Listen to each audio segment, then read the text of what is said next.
महाराष्ट्रामध्ये एक झंझावात, ज्याला आपण म्हणतो भगवा वादळ, ते आपल्याला कालपर्यंत पाहायला मिळालं, आजपर्यंत पाहायला मिळालं. मग ते एकनाथजी शिंदे असू दे, देवेंद्रजी असू देत, अजितदादा आमचे असू देत, यांनी अक्षरशः वादळच निर्माण केलं. आणि ज्या योजना या 2.5 वर्षामध्ये आणल्या लोकाभिमुख अशा, त्या भाषणाच्या माध्यमातून जनमानसापर्यंत पोहोचवण्याचं काम निश्चितपणे सगळ्यांनीच केलं. एक गोष्ट मला मुद्दाम सांगायला हवी, या निवडणुकीमध्ये उद्धव ठाकरे यांचं पितळ उघड पडेल. कालपर्यंत त्यांनी वाघाचं चामडं घातलंय असा अविवाद केला होता, ते आता उघडं पडलंय. या निवडणुकीमध्ये शिवसेना प्रमुख माननीय बाळासाहेब ठाकरे यांच्या विचाराच्या विरोधात भूमिका कशी आहे ती महाराष्ट्राच्या मराठी माणसाला आता कळलेली आहे. आणि म्हणून आता राष्ट्रवादी असू देत, शरद पवार साहेबांची काँग्रेस असू देत, उद्धव ठाकरे असू देत, उद्याच्या निवडणुकीमध्ये यांचा सुकडा साफ होऊन जाईल. आणि पुन्हा एकदा माझ्याकडून जी माहिती आहे, जे पोल आता जे आहेत त्यानुसार किमान 170 जागा या शिवसेना, भाजपा आणि राष्ट्रवादीच्या येतील असा मला ठाम विश्वास आहे. पुन्हा एकदा एकनाथ शिंदे यांचं शासन येईल असा माझा विश्वास आहे. दापोली मतदारसंघामध्ये आमदार योगेश कदम यांचं जे काम आहे, 2.5 वर्षामध्ये उद्धव ठाकरेंनी भोपळा दिला, फक्त खोके करीत बसले, बाप बेटे दोघेजण. पण पुढच्या 2.5 वर्षामध्ये एकनाथ शिंदे यांनी विकासासाठी 3,500 खोके दिले. आणि खोके कसे असतात विकासासाठी त्याच्यावरती शिक्कामोर्तब केला. उद्धव ठाकरे उघडे पडले. फक्त आमदारांना, 40 आमदारांना बदनाम करण्यासाठी आपलं मुख्यमंत्रीपद गेलं, म्हणून या 40 आमदारांना आयुष्यातनं उठवण्यासाठी या बाप बेटांनी जे कटकारस्थान केलं होतं ते देखील महाराष्ट्रात उघडे पडलं आहे. आणि म्हणून मी विश्वास व्यक्त करतोय की उद्धव ठाकरेंना चांगली चपराक बसेल.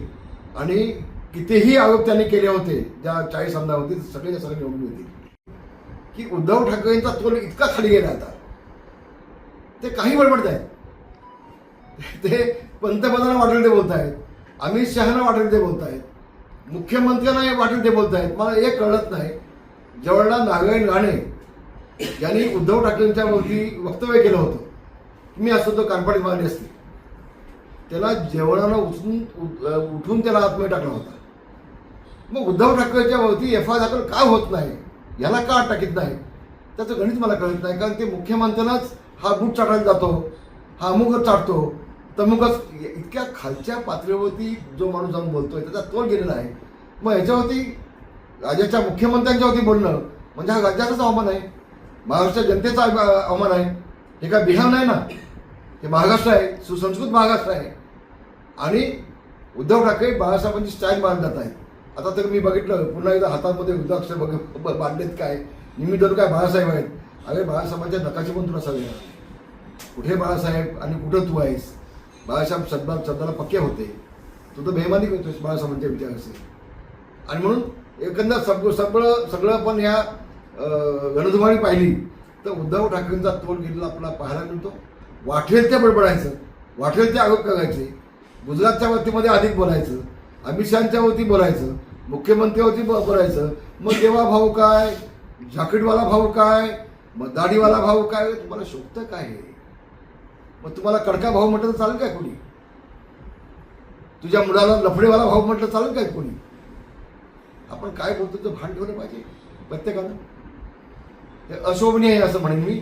खरं तर याच्यावरती गुन्हा दाखल व्हायला हवा होता, त्याला जेलमध्ये टाकायला हवा होता असं माझं प्रामाणिक मत आहे.